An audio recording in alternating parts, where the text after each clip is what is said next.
The final exam will be comprehensive. It's going to cover chapters 1 through 6. Now, there is no final review. However, I do have a midterm review and also a chapters 5 and 6 review.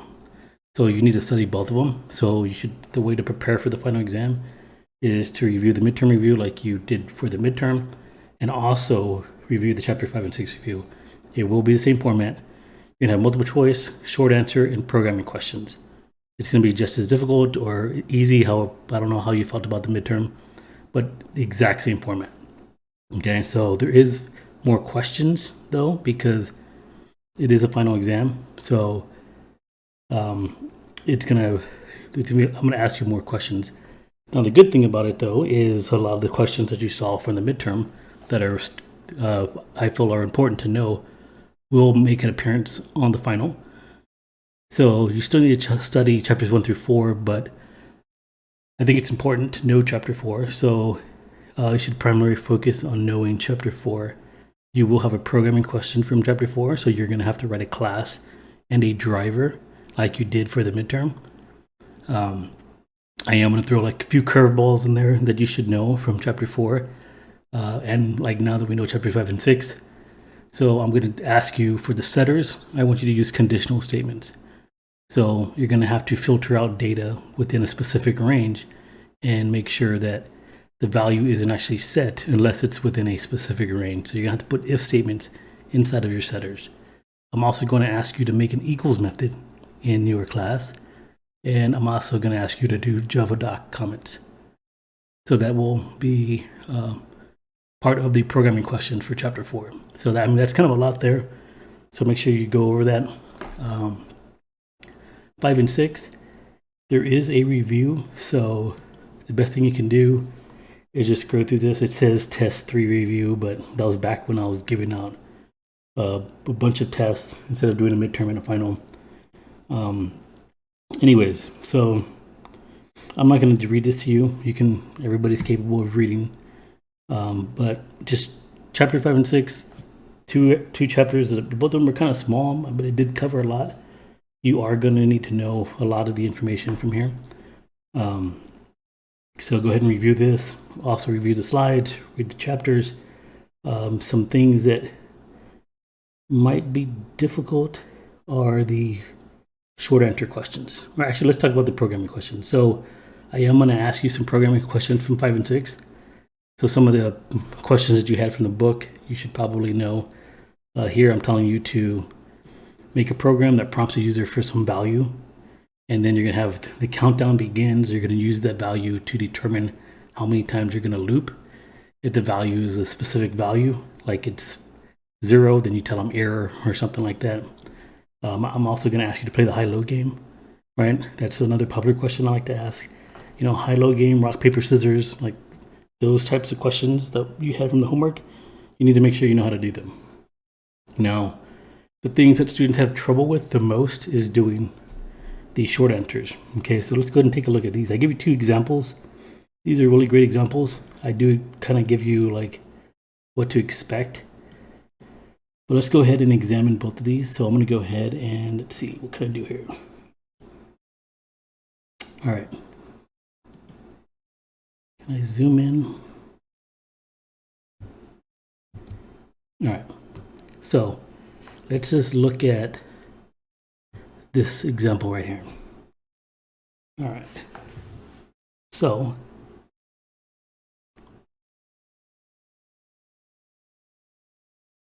all right, so the question is going to ask you for what result is after the code snippet is ran. So right now, result is equal to not set. Then we we declared 3 booleans, boolean 1 to true, boolean 2 to true, boolean 3 to false. Then we say num1 is 9.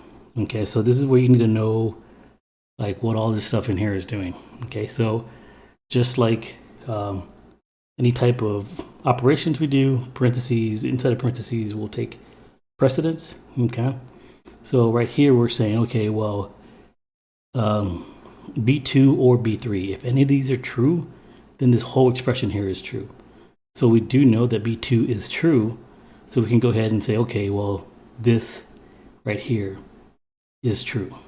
Okay, now we have be 1 and the result from here, both of these are actually true. So this whole thing right here is actually true. So since this is true, we don't even need to really worry about if this is true or not. Okay? Because the OR works in the sense that if one side is true, then the whole thing is true.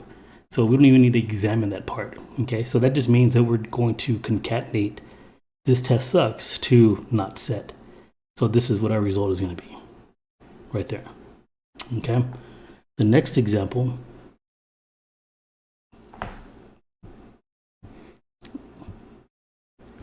is this problem right here. So we start off by saying int result is 0, int y is 0, and then we have a loop. Okay?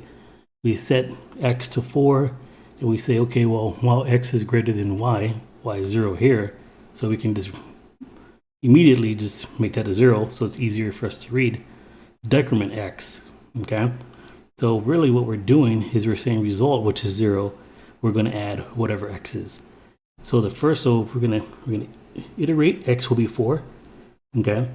The next time we iterate, x will be 3. What we're checking this is x greater than 0. The next time we iterate, x will be 2. 2 is still greater than 0. Next time we iterate, x will be 1. 1 still greater than 0. Okay, and then next time we iterate, x will be 0. So 0 is not greater than 0. So these are the values right here that are going to be not concatenated, but added to result. So you can have 0 plus 4 is 4. 4 plus 3 is 7. Then 7 plus 2 is 9. And then 9 plus 1 will be 10. And I show you what actually happens per iteration right here on the bottom of the review, right? So explain what happens there. So at the end of this, then result is going to be equal to 10. So when you're doing this on a test, you just come up here and say that result would be 10. Okay, so you will have a few of these problems using loops and conditions, and you're going to have to understand what's happening, the flow of control. One of the things I love to throw in here is 18. Okay, I love the conditional operator. It's my favorite one.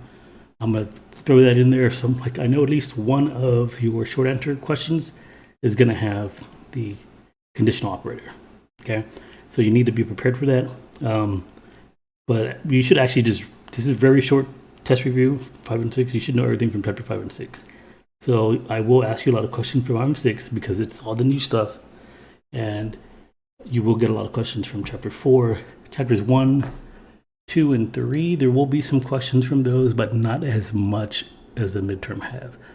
However, once again, you're going to see a lot of recycled questions from the midterm. So if you just kind of remember what was asked, you can study those questions and be prepared for it this time. And then you can focus on, for the next week, just kind of studying chapters 5 and 6. The homework is due for that on Friday. So you need to, as you're doing the homework, start putting this stuff to memory. Also, one of the things about the homework I want to tell you is because homework is due on Friday and grades are due this weekend, I'm not going to have time to give you feedback on 5 and 6. So if you don't do it correctly, you're going to get a 0. Okay. So I know I give a lot of students feedback, correct this, correct that. If you don't reply quickly, because I might give you feedback on Friday and look at it again on Saturday. I can give you, if you do it 100% correctly, I will give you the credit for it.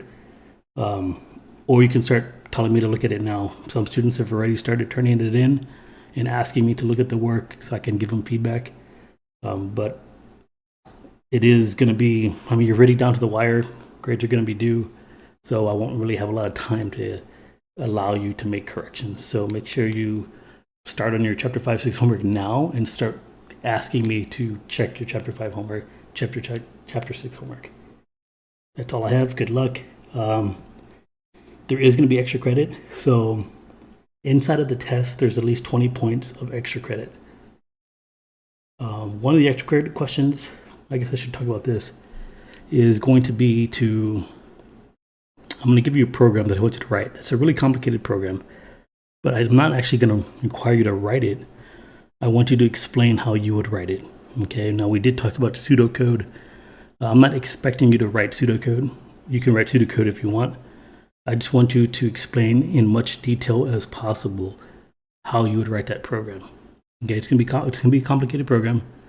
You can kind of think of maybe like an ATM machine or something like that that you interact with every day. If you're writing code for an ATM machine, how would you do it? You know, so just that, I'm asking you questions like that. I want to see your thought process and how, what exactly you would do. If you don't put a lot of information there, if you don't really explain in detail what you would do, I'm not going to give you any credit on that particular question. But what I'm looking for is students to kind of elaborate on, what information they'll read in, how they would fetch specific data, what data they would store, that type of thing. Other extra credit questions is, for instance, the Java doc stuff that I was talking about earlier for chapter 4. That's an extra credit question. The equals method is an extra credit question. But you should still know it because you've done it for homework. So technically it shouldn't be extra credit, but I'm giving you extra points for knowing how to do that. I can't remember all the extra credit questions, but those are a few of them.